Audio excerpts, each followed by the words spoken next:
College Television News with your anchors Brendan Keefe and Ed Curtis. Field reporters Carla Bernberg, Karen Devine, Sam Sandberg, and Colin Parker. Welcome to Kenyon College Television News for the week of February 26, 1990. KCTV News is a weekly program highlighting Kenyon news and events. For Ed Curtis, I'm Colin Parker. And I'm Brendan Keefe. Our top story this week concerns the ice storm which hit Kenyon College in the Gambier area with full force 2 weeks ago. The storm left much of the area without power and damaged many trees on campus. The most unfortunate victim of the Arctic blast was the white oak tree in front of Ross Hall. But how is Kenyon handling the cleanup after the storm, and what efforts are being made to replace the beloved Ross Hall tree? I filed this story earlier. Certainly, Kenyon's beautiful landscape is dependent on its very large and aged trees. According to a survey done in 1978 by the Forest Service, 250 of Kenyon's 600 acres of land are forested. Kenyon has several old trees that are very healthy, and the college hires the services of a local arborist to maintain and fertilize the trees. The large Norway maple in front of the Church of the Holy Spirit holds a state record. Yeah, the Norway maple is a state record tree for the Norway maple class. And the way they measure it 3 different ways. They measure the trunk diameter, they measure the height of the crown of the tree, and they measure the width of the span of the branches. And they take those 3 and make an average, and that's what they use as a guideline to make a record tree. The 40 acres that make up the south end of the college or the college park are strewn with large oaks and maples. The Forest Survey said, however, that, quote, "The soil seems too poor to support a heavy stand of oaks," end quote. The service attributed the soil's poor quality to Kenyon's long-standing practice of removing the leaves and underbrush each fall. This practice leaves the campus lawns looking great for convocation and for visit days, but prevents the soil from regaining lost nutrients from decaying leaves. Poor soil strength and lack of nutrients in the root system are believed to be the cause of the collapse of the large oak in front of Ross Hall. Taking root sometime back in the late 1600s, this tree was halfway through its maturity when Kenyon College was founded. It is actually the second largest oak in front of Ross Hall to die in the last half-century. An even larger and older oak died and was removed between Ross and Chalmers Memorial Library just 5 years ago. Most trees, you know, people don't realize it a lot of times, but trees have a lifespan just like people do. And for a tree to reach 300 years old in Ohio and in this area is pretty remarkable. You know, and I would say that probably the fact that it got that old was due to the maintenance and the care that it received over the years. As it fell, the white oak, weighing several tons, nearly landed on and certainly terrified Kenyon seniors Susan Johnson and Sherry Davis. Many students gathered around the tree on the night of the storm. Some were in disbelief and some were in awe, but most were heartbroken. As you can probably see by my position, what's left of this almost 80-ton tree is nothing more than a tiny stump. And by the end of the week, there'll be nothing here but flattened level ground. Maintenance officials reported that 2 large cross-sections of the tree are being put away until someone offers to preserve the samples as some sort of memorial to the fallen oak. A section of the white oak that died 5 years ago is also being stored for this purpose. Ross Hall certainly looks barren now that the tree has been completely removed, but the college has already announced plans to plant another white oak in its place. Right now, they're making plans already to put another tree in, which will be a white oak, Quercus alba. They'll be putting it in probably this spring sometime, and they're going to find the largest tree that they could possibly get for that, and that will still survive the transplant. So I would say you'll be maybe looking at a 10 to 12 inch diameter tree will be replaced there, and that's already in the works. They're starting to plan for that right now. But as you can see, there's almost nothing left of this 350 to 400-year-old tree. What took nature just a few seconds to destroy is going to take nature about 350 years to recreate. For KCTV News out in front of Ross Hall, I'm Brendan Keefe. You've probably seen posters plastered on college bulletin boards picturing Oscar the Grouch reminding you to recycle. And maybe you've used the recycling bins placed in almost every location on campus. All of these things are the work of a student-run group founded in the early 60s called the Kenyon Environmental Committee. KCTV's Ed Curtis checked into what this group's been up to lately. At present, over 80% of all the United States solid waste is dumped into 6,000 landfills nationwide. 3,000 of these are already filled to capacity, and 2,000 more are predicted to overflow by 1993. Because this problem threatens to significantly change the way people in this country live, the Kenyon Environmental Committee has focused its efforts this year to reduce the community's output of waste and increase the amount recycled. I'm standing outside of the Gambier Recycling Center, which is actually an old garage used to house school buses. Now, however, it's used to collect recyclables.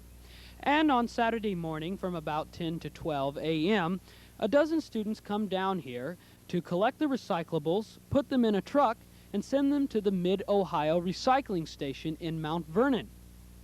Now, for about 5 barrels this size of glass, the KEC receives $20. $35 is the price tag for 5 barrels of aluminum cans.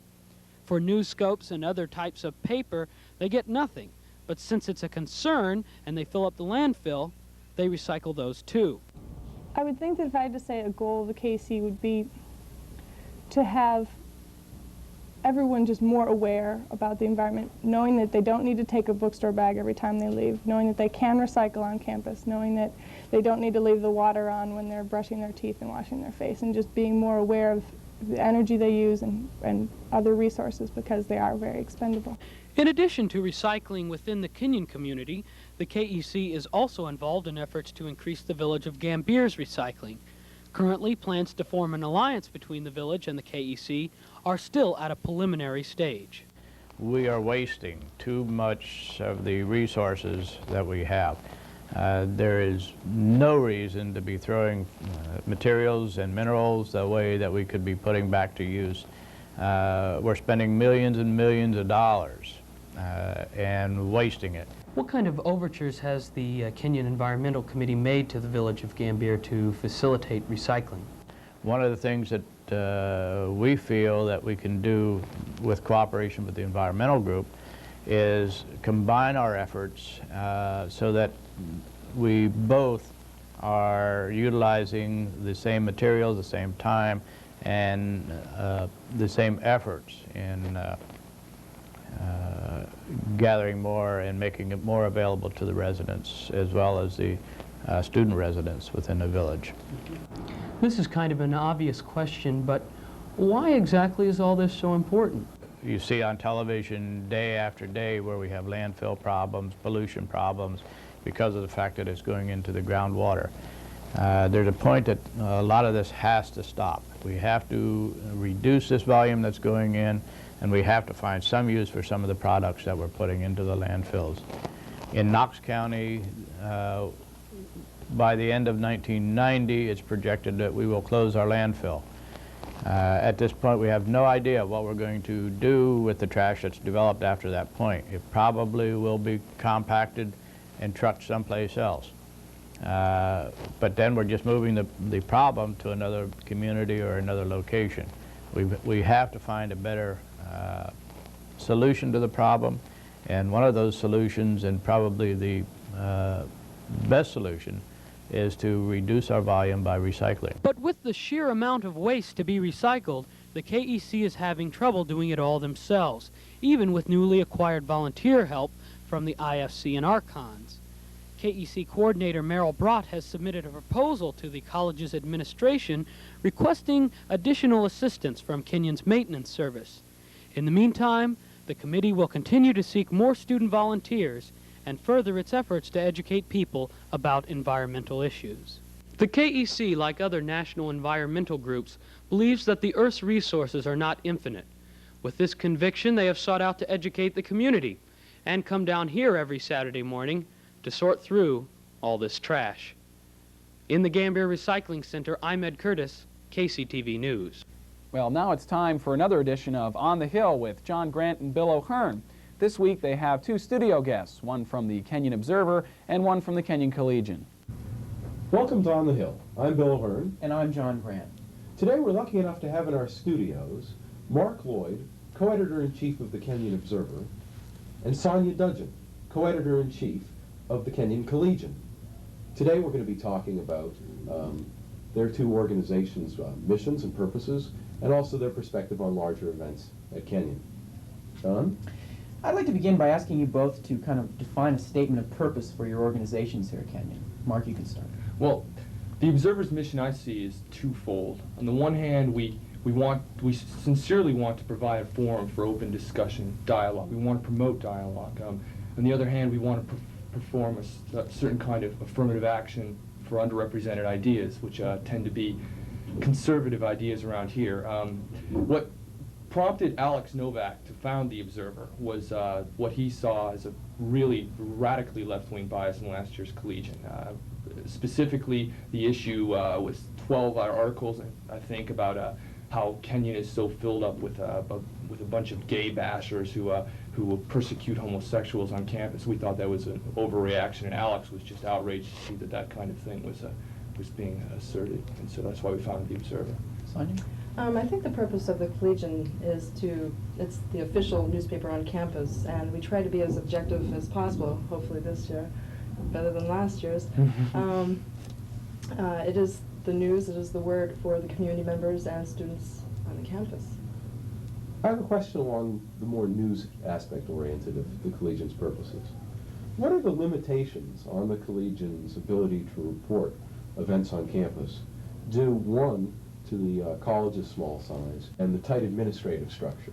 I mean, is there a problem getting different perspectives in your reports because of the limited number of people you can talk to, and because people don't necessarily want to talk about the issues except through one voice?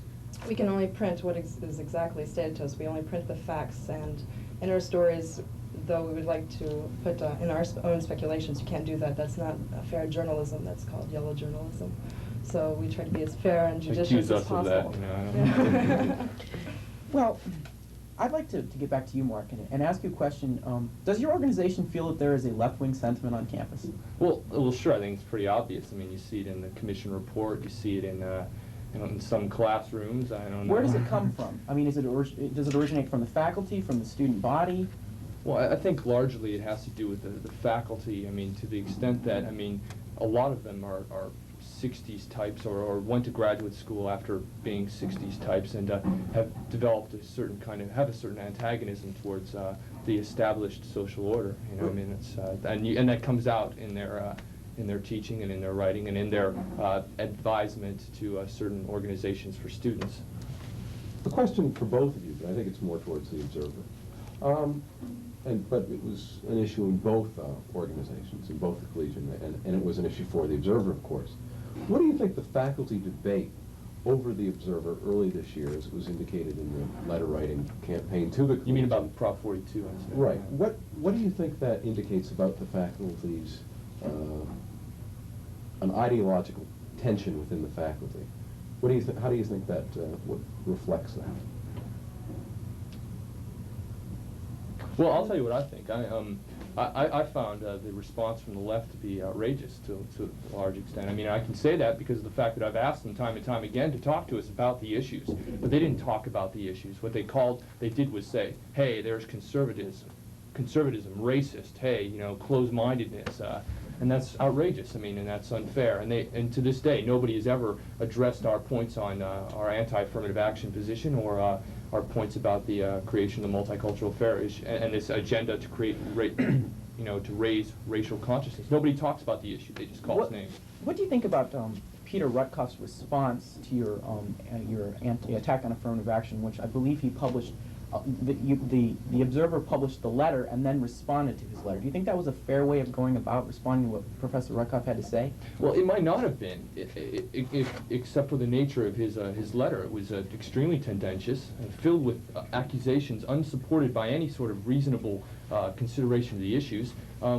We had to respond, and it's perfectly acceptable to respond. But do you think it was fair to respond, right next to Professor Rutkoff's letter? I mean, couldn't you have Well, don't magazines do that often? I mean, I know that the New Republic does that. I know that, and that's a pretty much a left-wing sort of magazine. I don't think it's unfair for us to do that. And I think as far as our responding in a longer piece, it's. Do you still use that format now? Do you still respond when someone writes something? Well, when we feel we want to, So it's kind of like whenever you feel. that it's necessary to attack someone you do? Well, not necessarily to attack, but I mean, it's not uncommon for magazines to use that as an editorial. Do you think that will hinder open forum for future issues? When you respond with such lengthy response? Well, about the lengthy response, I mean, when you're talking about racism and you're talking about racial issues in general, these are delicate issues that require temperate, thoughtful response. And just the fact that he just spat out a bunch of accusations and insults doesn't necessarily mean that we have to respond to those in a short way. I think that the issue required are that long of a response. What was some of the reactions in the Collegian to serve as this forum? You get these letters. How did you feel about the debate and so on as the weekly campus news? We thought it was kind of interesting that people were writing letters to us, not just the Observer, about their ideals, and coming to us for the open forum. Let's talk about the alternative lecture series. Why don't you address that issue for me and tell us what you're trying to do there by sponsoring these people to come to Kenyon? Well, we're trying to, bring about some diversity, believe it or not. The fact is that if you look at the faculty lectureship series, what you see is just a continuing multitude of just left-winger, feminist. I mean, it happens again and again. And what you end up having are a bunch of people who really misunderstand the issues when it comes to race, when it comes to issues of gender. And this was illustrated to me, and you'll read about it in this next coming issue of the Observer, by the fact that at our Kenyon Observer Alternative Lectureship Series we brought Alan Keyes. Afterwards, I was asking people what they thought, and a lot of people were really shook up. They'd never heard anyone, especially a black man, talk like he did about these issues. And I asked one person, what did you think? And she said, well, I thought he was articulate, but I also thought he was an Uncle Tom. I mean, that kind of just shows you the kind of mentality that this college encourages when they show only one side of the issue. What, a black conservative? I mean, that's the kind of... Does the Collegian feel at all limited this year by trying to reform, as it were, from some of the things that happened last year that you clearly can't be held responsible? Felt, I mean, not responsible, but in trying to do things differently. Have you felt restrained in a way, or... Well, I think that we've been scarred in the last 2 years. We will have this image of the liberal rag. The purpose of me and Jenny, the other co-editor, we're hoping to reverse that image, try to be a more objective newspaper, not necessarily conservative or biased. I think John and I would both like to thank both of you for coming on the show this week. And that's all for this edition of On the Hill. I'm John Grant. And I'm Bill O'Hearn. We look forward to seeing you after break. Kenyon students have always complained about the severe lack of convenient parking on campus. The college usually responds with the quote from the student handbook saying, quote, Kenyon is and will remain a walking campus, end quote. But blatant problems do exist, and in light of the numerous and persistent acts of vandalism in college parking lots, people want to know exactly how the college security force is handling the parking problems. We asked Colin Parker to investigate these and other problems with Kenyon parking. In the early morning hours of Thursday, February 8th, 2 student-owned vehicles on campus were vandalized. The Security and Safety Office has been searching for evidence concerning the 2 incidents, but as yet it has been to no avail. Recently, I talked with Mr. Tom Woosley, the assistant to the Director of Security at Kenyon, about these incidents and about the problems involved with on-campus parking in general. There have been 2 incidents of vandalism at Kenyon in the recent past. One in the South Lot and one in Caples. What is being done to prevent vandalism from happening again in the future? Okay. Obviously, officers were making more rounds in the area. An ad in the newscope was placed with anybody with information to come forward about the incident. We've had no response to that. We encourage students, as they register their vehicles with the nicer cars, to, if they have an alternative car, to maybe bring that car. Besides the 2 incidents of vandalism, students at Kenyon have expressed concern about other problems that have to do with parking. Mr. Davidson, the Director of Security and Safety, had proposed an additional parking space for students, although Village Council, when it was submitted to them, did not approve of the zoning for that parking lot. So, without being able to add another parking lot here on campus for at least another year, the college is still faced with what many see as a problem of overcrowding. I asked Mr. Woosley what the Security and Safety Office could do about this issue. Well, we could remedy the problem, with the overcrowdedness of vehicles on campus by possibly restricting, like, freshmen from bringing cars, or conditional students from bringing cars back the next year. Although we don't want to do that, we'd like for everybody to have the chance, an equal chance to have a car here at Kenyon. And although we realize it is crowded, at least if you want to bring a car to Kenyon, you have that privilege. The question of parking in crowded conditions ties in with another aspect of the Security and Safety Office's job, that of ticketing parking violators. So wondering if you could tell me a little bit about the ticketing and appeal process and what that involves. You have 5 days after you've been issued a ticket to submit an appeal before it would be accepted by the Traffic Appeal Review Board, which consists of 2 students and a faculty member. They meet twice a week, and those appeals are adjudicated, and students receive responses in their P.O. box. Mr. Woosley went on to say that the money that comes from both the fines collected through ticketing and the $40 registration charge for each student's car go into a general fund for maintenance of the parking lots here on campus. This includes resurfacing the lots and striping them. As an added note, a third blue emergency phone in the vicinity of the south parking lot has been approved for installation near the Ernst Center to aid security in preventing any further incidents like those of last February 8th from happening again in the future.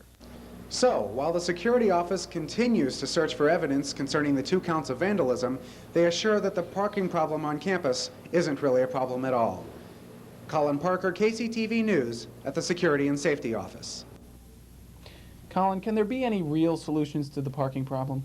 Well, it looks, Brendan, as if there will be no solution until they get an additional lot on campus. People are still going to complain about the overcrowding. As vandalism goes, they're looking for evidence, but until anything turns up, the best they can do is patrol the area some more. We have been examining the risks and problems involved with having a car at Kenyon and in finding a safe and convenient space to park. But what do the Kenyon students have to say on the subject? And do the students feel that security is doing an adequate job in handling the parking problems? In this week's KCTV opinion poll, reporter Sam Sandberg speaks with students about the availability of parking spaces on the Kenyon campus. Your life can be made a real hassle, especially around this time of year, if you're trying to do something on campus and you don't have a car. But how much less of a hassle is your life if you do have a car on campus? We've all seen security handing out tickets for everything from parking too long in a 1-hour zone, to parking in an illegal lot, to parking too far on the grass. But how available is parking on campus? This week, we talked to students and asked how they felt about the availability of parking at Kenyon. Living down at South End, I think it's okay, but especially living up at North End as a freshman, I thought it was quite poor.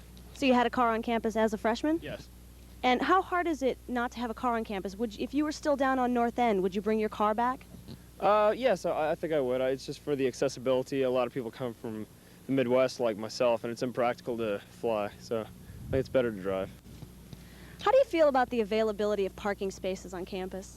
There is none. I mean, there's absolutely no availability.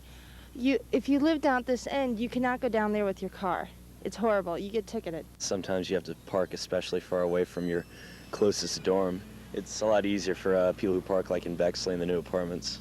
Have you ever been ticketed for parking anywhere on campus that you shouldn't? Yeah, like just for 5 minutes even, like going to turn a paper in over at Sunset Cottage or somewhere like that. How do you feel about the availability of parking spaces on campus? I like it, as a matter of fact. I don't have any problems with it. You've never been ticketed? You've never had a problem parking anywhere? Yeah, tickets. I'm sick of tickets. Like parking here, this is a little bogus that, we can't even park here. And how do you think the school can maybe alleviate some of the parking problems? I don't know. They just shouldn't give us many tickets. That's what I think. They should let us park wherever we want to. That's, within bounds. I don't think parking is very available on this campus, and I'm getting kind of sick of all those tickets that they give out. Where have you been ticketed? I haven't been ticketed this year, but I got ticketed 5 times, or 4 times when I was a sophomore, and I wasn't very pleased about it. How do you feel about the availability of parking spaces on campus? It's minimal, it's inadequate, and the regulations really don't always make a lot of sense. There are places going unused that are reserved for people who don't use them and could be used by students to increase their convenience. I mean, the school is for the students, right? Simple enough. The handbook says that Kenyon College is supposed to be a walking campus, and most of the people we talked to said that they didn't have cars here. But the ones that we talked to who did said that the college needs to do something about parking. They're tired of being ticketed all the time, and they are tired of inadequate spacing. This is Sam Sandberg for KCTV News with the Opinion Poll. Well, that's all the news we have for you this week. KCTV News will be back with a brand new show the second Wednesday after vacation. That's March 28th. Are you bringing your video camera on spring vacation? If so, please share with KCTV your video scenes of fun and frolic. Who knows, you and your friends might end up on the next edition of KCTV News. And remember, you can always catch KCTV News Wednesdays in lunch in the shops, and also at 5:15 and 6 o'clock p.m. in the Pierce TV Lounge and in the Olin Auditorium at 7 and 7:30 p.m. And as always, this edition, as well as the first 5 editions of KCTV News, will be on reserve in the AV listening and viewing room in the Olin Library. Have a good spring break.